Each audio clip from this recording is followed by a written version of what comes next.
If you're not familiar with ARFID, or Avoidant and Restrictive Food Intake Disorder, it is basically an upgrade from the feeding disorder of infancy and early childhood described in DSM-4.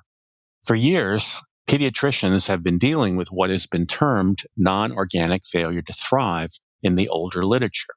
We know that many cases of ARFID have autism spectrum disorder symptoms in that they have major issues with food tastes and textures that may drive their persistent failure to meet appropriate nutritional energy needs.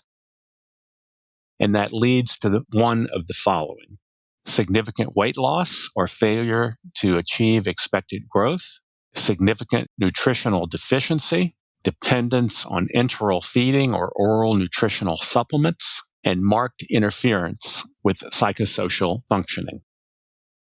And it's not better explained by the lack of available food, which has become known as food insecurity, or a sanctioned cultural practice. It also does not occur during the course of anorexia nervosa or bulimia nervosa, and there is no evidence of a disturbance in the way in which one's body, weight, or shape is experienced. This is what distinguishes it from classic eating disorders. Finally, ARFID symptoms are not attributable to a concurrent medical condition or mental disorder, and when it does occur, its severity exceeds that routinely associated with the condition or disorder and warrants additional clinical attention. A typical patient with ARFID is a child or young adolescent who presents with failure to thrive, in which there are varying degrees of impairment in many areas, including physical, mental development, education, and socialization as a result of the chronic starvation. The lack of interest in feeding or eating is not driven by body image distortion or fear of weight gain, but rather by a complete lack of interest in eating or food, an aversion to certain food textures or tastes, or a fear of choking or vomiting, usually due to a previous traumatic episode. ARFID occurs in about 3 to 5% of children and adolescents, and there is often associated depression, anxiety, and cognitive deficits. There are no randomized controlled trials as of yet of agents for ARFID, but there have been a number of case reports of adjunctive drug therapy. The treatment of ARFID is a multidisciplinary approach, as it involves focus on behavioral treatment, sometimes occupational therapy. Meredith D'Agostino, a nurse practitioner, and I reported 9 cases treated in an eating disorder program, including 8 females and 1 male, with adjunctive olanzapine starting at a very, very low dose.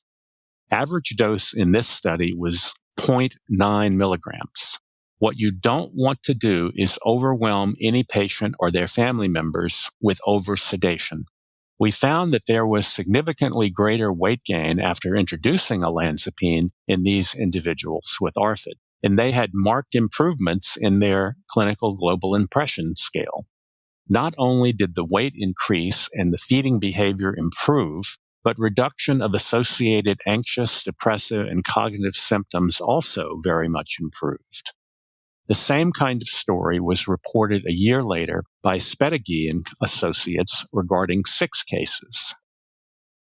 As is common practice, once the weight gain continues or approaches a normal weight, an SSRI, usually fluoxetine, is added to that.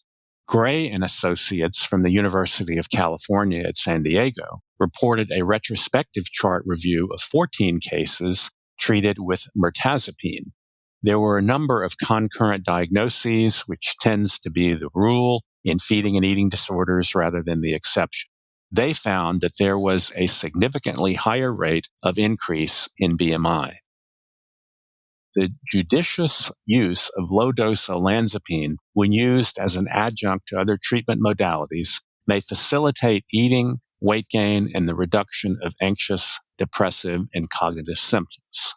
It is highly recommended that super low doses be started, i.e. 0.625 milligrams at bedtime in children or 1.25 milligrams at bedtime in adolescents, and then slowly titrating upward based on clinical response or side effects.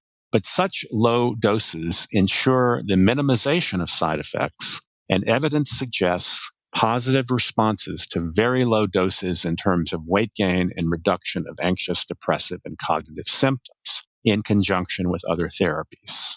As we'll talk about later, this same strategy is recommended in the treatment of anorexia nervosa.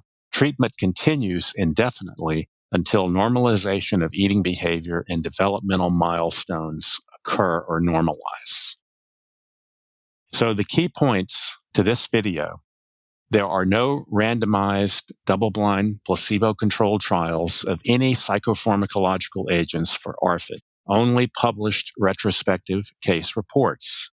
The best evidence supports the use of very low-dose adjunctive olanzapine. Mirtazapine, starting at 7.5 milligrams per day, has also been reported to be helpful for weight gain.